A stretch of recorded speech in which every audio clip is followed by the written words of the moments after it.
We'll start in Texas, where millions are still suffering after severe winter weather devastated the state's energy and water systems. About 8 million Texans remain under orders to boil water. About 30,000 homes still have no power. President Biden's declared a major disaster in 77 counties. Around 70 deaths have now been linked to the winter storms, mostly in Texas, including at least 12 people who died inside their homes after losing heat, including an 11-year-old boy named Christian Pavon, who froze to death in his bed in his family's mobile home in Conroe, Texas. In Sugar Land, Texas, 3 children and their grandmother died in a fire while trying to stay warm during the blackout. Republican lawmakers in Texas are facing increasing criticism for their handling of the crisis, as well as their decades-long push to deregulate the state's energy system. Last week, Texas Senator Ted Cruz faced outcry for flying to Cancun, Mexico, to stay at the Ritz-Carlton while millions of Texans were suffering.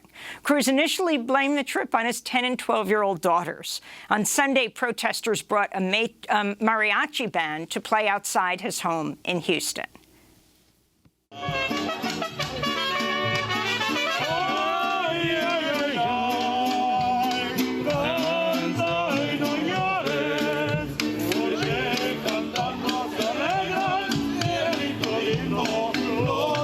Texas Governor Greg Abbott has used the crisis as a way to attack the Green New Deal by falsely claiming the state's partial reliance on renewable energy was to blame for the blackouts. This shows how the Green New Deal would be a deadly deal for the United States of America. Texas is blessed with multiple sources of energy, such as natural gas and oil and nuclear, as well as solar and wind. But you saw from what Trace said, and that is our wind and our solar got shut down, and they were collectively more than 10% of our power grid. And that thrust Texas into a situation where it was lacking power in a statewide basis. Meanwhile, New York Congresswoman Alexandria Ocasio-Cortez responded to Governor Abbott's claim by writing, quote, "The real deadly deal is his failed leadership." Over the weekend, Ocasio-Cortez traveled to Texas to help relief efforts. On Saturday, she volunteered at a food bank in Houston. So far, she's helped raise over $5 million for Texans impacted by the storms. To talk more about the crisis in Texas, we're joined by Naomi Klein, senior correspondent at the Intercept, professor at Rutgers University, along with Juan Gonzalez. She has just written a piece in the New York Times headlined, "Why Texas Republicans Fear the Green New Deal." And she is author of several books. Her most recent is the one that's coming out tomorrow, How to Change Everything, The Young Human's Guide to Protecting the Planet and Each Other. Her previous books include The Shock Doctrine, The Rise of Disaster Capitalism, and This Changes Everything. Naomi, welcome back to Democracy Now! Talk about the Republican leadership of Texas blaming this catastrophe on what hasn't even happened yet, and that is the Green New Deal. Hi, Amy. Hi, Juan. It's good to be with you today. Yeah, it's just been a symphony of voices from the Republican Party pointing the finger at something that doesn't actually exist anywhere really but on paper. Certainly doesn't exist in Texas. Texas is about as far from a Green New Deal as you can possibly get, seeing as a Green New Deal is a plan to bring together the need to get off fossil fuels in the next decade to radically decarbonize our energy system. And as we know, fossil fuels are still king in Texas. It's a plan to marry that huge infrastructure investment in the next green economy with a plan to battle poverty, to create huge numbers of good union green jobs, to take care of people. It's a plan to have universal public health care and child care and a jobs guarantee. So it's all the things that are not happening in Texas because there isn't just this extreme weather, which many scientists believe are linked to our warming planet. You can't link one storm with climate change, but the patterns are very clear, and this should be a wake-up call. But Texas is also suffering a pandemic of poverty, of exclusion, of racial injustice. It certainly doesn't have a Green New Deal. And we've heard this messaging, I think, because of panic, frankly, because the Green New Deal is a plan that could solve so many of Texas's problems and the problems across the country. And Republicans have absolutely nothing to offer except for more deregulation, more privatization, more austerity. And so they have been frantically seeking to deflect from the real causes of this crisis, which is an intersection of extreme weather of the kind that we are seeing more of because of climate change, intersecting with a deregulated fossil fuel-based energy system. And that is the truly catastrophic intersection. And layered on that, you have all of the injustices and inequalities that mean that this doesn't impact everybody equally by any means. It's an extremely racially unjust catastrophe, as every catastrophe in the United States is. And Naomi, could you talk a little bit about it's basically a right-wing extremism when it comes to energy policy that's been practiced in Texas.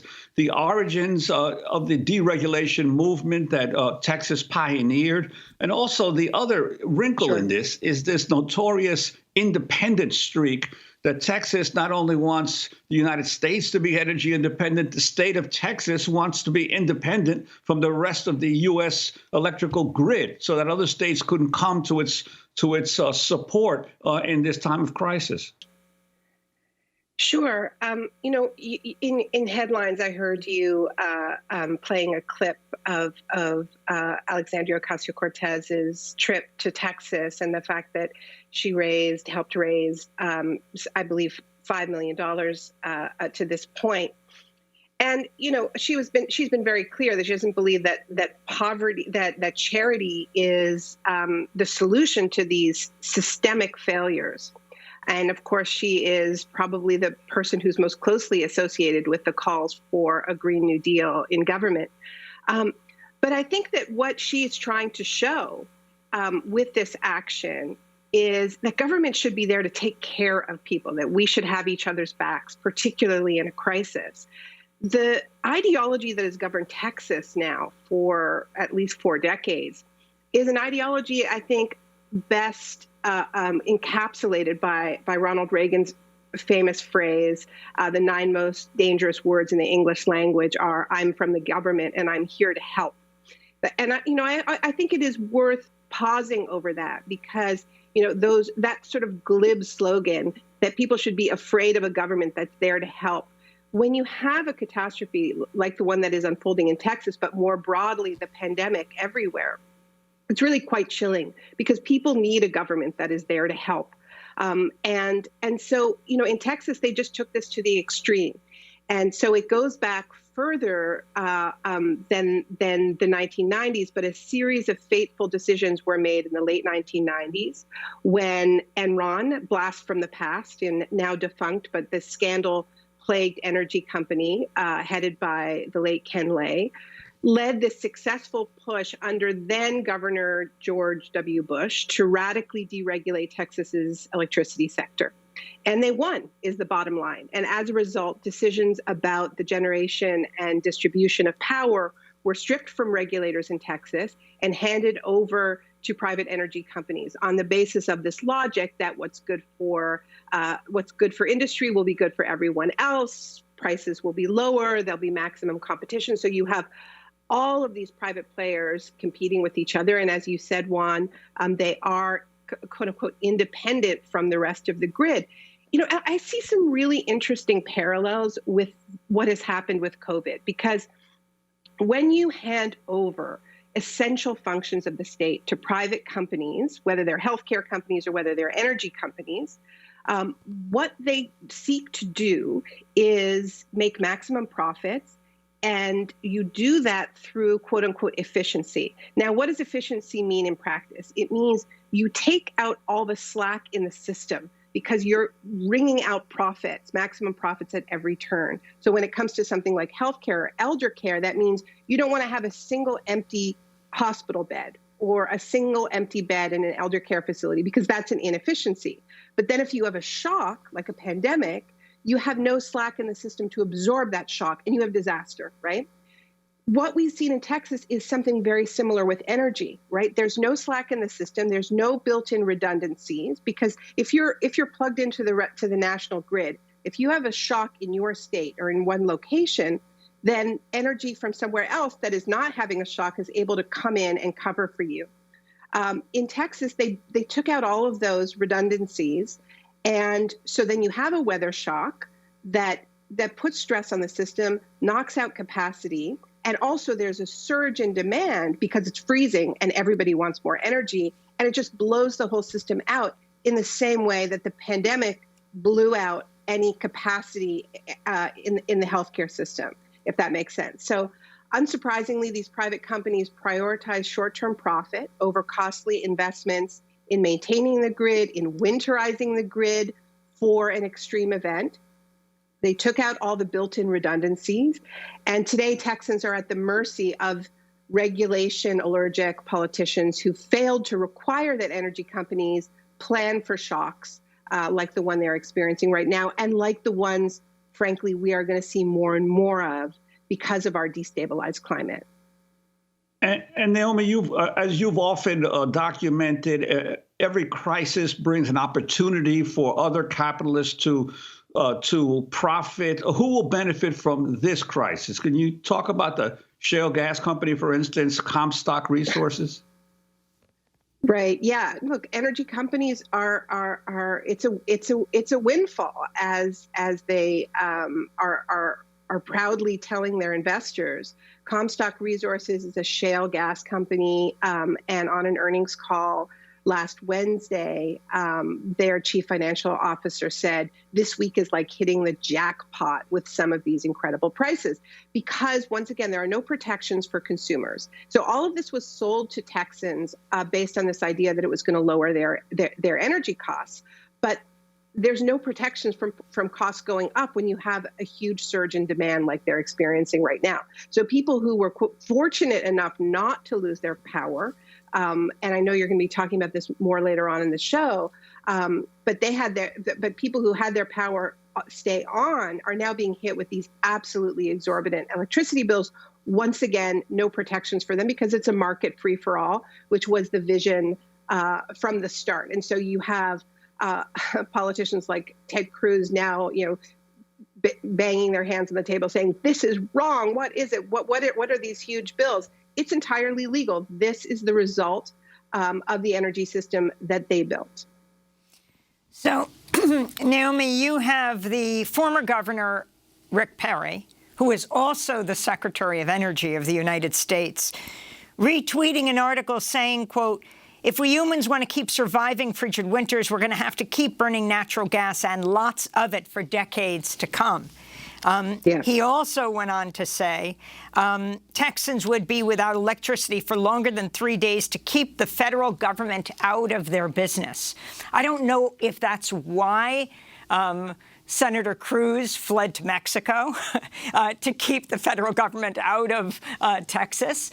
But this moment where you have this older, white, wealthy Republican leadership of Texas, deregulation going back to the 30s, right? I mean, for people to understand, you've got the eastern grid, the western grid, and Texas. That's what you have, the electric grids in the United States. And El Paso was not a part of the Texas independent grid, and so they did so much better.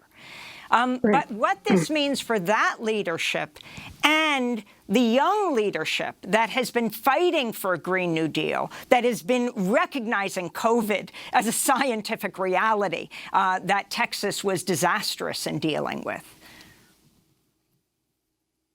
Sure. I mean, there's a very strong youth-led movement in Texas that has been calling for a Green New Deal for a while. And I think that they're going to be calling for that with greater confidence and greater volume and greater determination in the weeks and months to come, which is why, in the New York Times piece that you mentioned, I described all of this deflection as a form of panic, because we know that they know, and we know that they have no solutions for the problems that they have created. all they have to offer Texans is more deregulation, more privatization, more austerity, more disaster capitalism. As usual, we're seeing waves of criminalizing people who protest against fossil fuel companies. They don't have solutions to real problems, which is why they're just making things up. And we're seeing that on absolutely every level. But I want to come back to what you were saying about this rift between the leadership, who really don't have to worry about their power, are taking vacations in the middle of this, are clearly not worried, are making these glib statements like, oh yeah, we'll live without power for much longer if necessary. They're not the ones without power, right? There's so much inequality, as I said earlier. Whenever there is any kind of disaster in the United States, it follows racial fault lines, economic fault lines.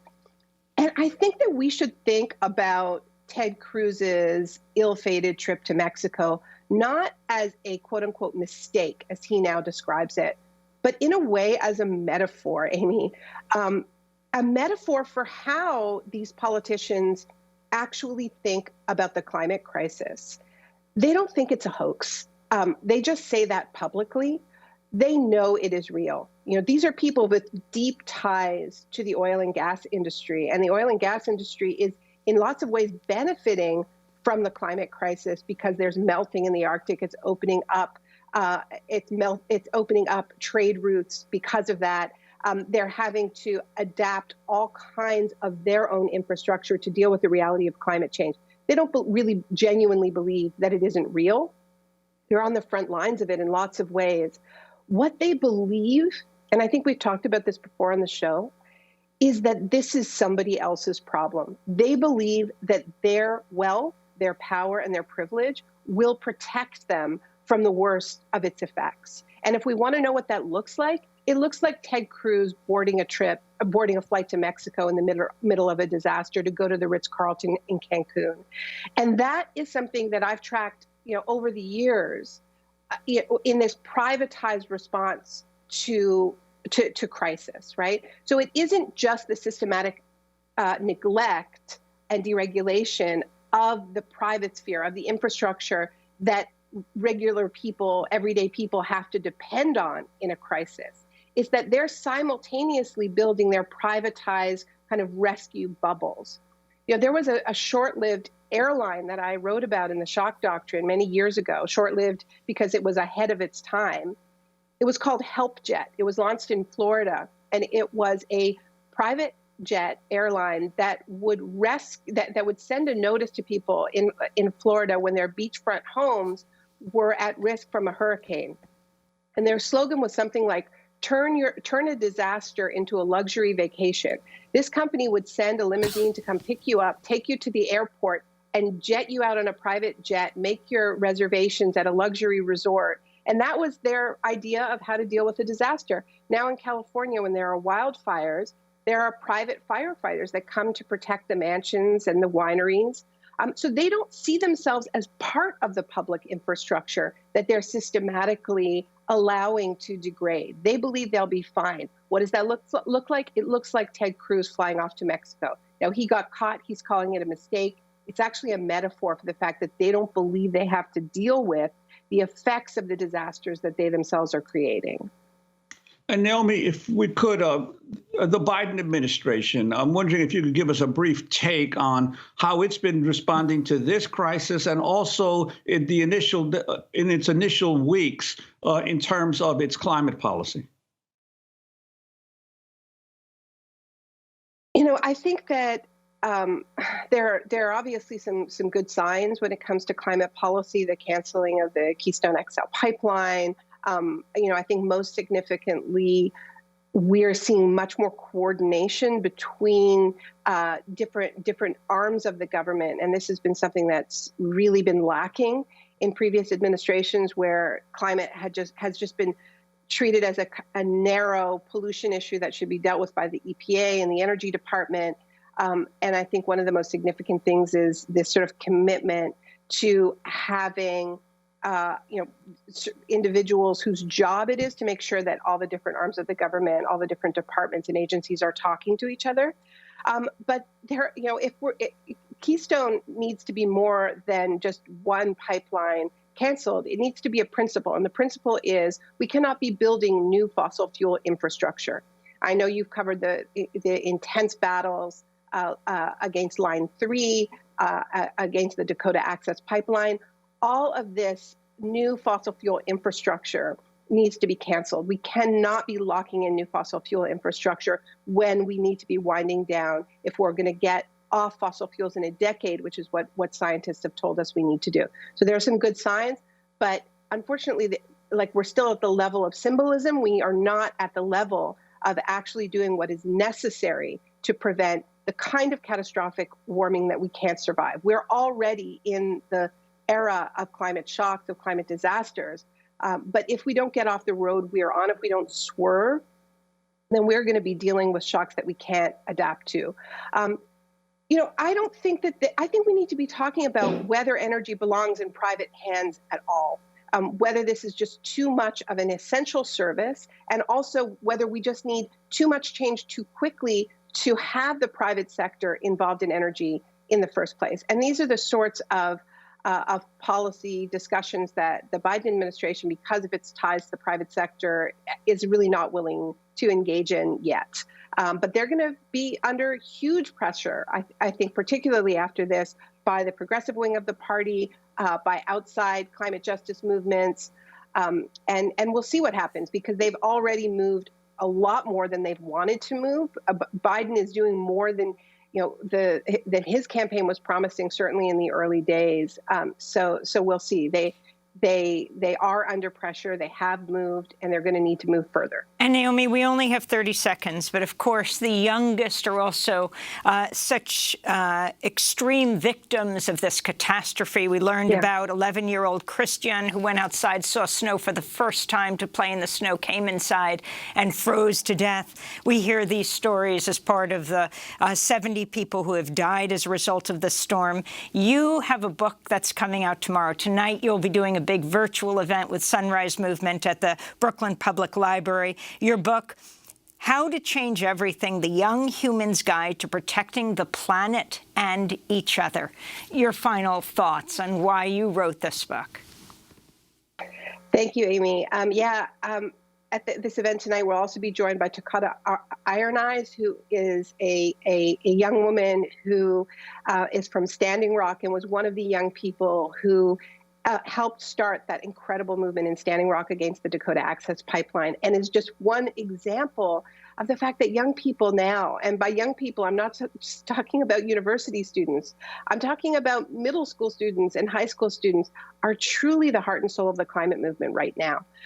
And that's why I wrote the book. I wrote the book for this incredible generation who have been leading climate strikes, who have been pushing politicians, speaking truth in incredible ways, like Greta, who, you've talked about so much on the show, but is part of this amazing generation of millions of young people around the world.